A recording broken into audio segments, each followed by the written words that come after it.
Saudi আরবের সড়কগুলোতে দেখা যাচ্ছে ভিন্ন এক চিত্র। চারদিকে কঠোর নিরাপত্তা বলয়, রাস্তায় রাস্তায় ভারী অস্ত্র নিয়ে সতর্ক পাহারায় টহল দিচ্ছেন বিশেষ নিরাপত্তা বাহিনীর সদস্যরা। মূলত পবিত্র রমজান মাসের শেষ দিনগুলোতে পুণ্যার্থীদের যে ঢল নামে মক্কা ও মদিনায় তার সার্বিক নিরাপত্তা নিশ্চিত করতে এবং যাতায়াত নির্বিঘ্ন রাখতে নিরাপত্তা ব্যবস্থা সর্বোচ্চ পর্যায়ে নিয়ে যাওয়া হয়েছে। মক্কা ও মদিনায় প্রবেশের প্রধান রোডগুলোতে বিশেষায়িত বাহিনীর মাধ্যমে দিনরাত কড়া নজরদারি ও তল্লাশি চালানো হচ্ছে। সৌদি আরবের সড়ক নিরাপত্তা বিষয়ক বিশেষ বাহিনী দেশজুড়ে এ ব্যাপক অভিযান পরিচালনা করছে।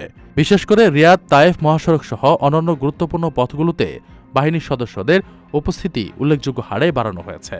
যানজট নিরসন ও অনাকাঙ্ক্ষিত যে কোনো পরিস্থিতি এড়াতে রাস্তায় রাস্তায় পূর্ব ঘোষণা ছাড়াই আকস্মিক চেকপোস্ট বসিয়ে তল্লাশি করা হচ্ছে। একই সঙ্গে আধুনিক ও উন্নত প্রযুক্তি ব্যবহার করে ট্রাফিক আইন লঙ্ঘনকারীদের দ্রুত শনাক্ত করা হচ্ছে। কড়া নজরদারি ও নিরাপত্তার পাশাপাশি মানবিক দিকটিতেও বিশেষ গুরুত্ব দিচ্ছে সৌদি কর্তৃপক্ষ। রমজানের শেষ দিনগুলোতে এই প্রচণ্ড ভিড়ে কোনো দর্শনার্থী বা যাত্রী জরুরি পরিস্থিতির সম্মুখীন হলে নিরাপত্তায় নিয়োজিত রক্ষীরা তাৎক্ষণিকভাবে তাদের মানবিক সহায়তা প্রদান করছেন।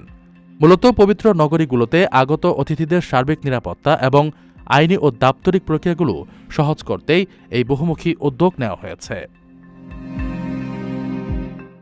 আপনার স্বপ্নগুলো আকাশ ছুবে প্রবাসীর হেলিকপ্টারের মাধ্যমে। বিয়ে, জন্মদিন অথবা যে কোনো বিশেষ প্রয়োজনে হেলিকপ্টার ভাড়া করতে যোগাযোগ করুন স্ক্রিনে দেয়া নাম্বারে। প্রবাসীর হেলিকপ্টার, নিরাপদ ও সাশ্রয়ী বাহনের বিশ্বস্ত নাম।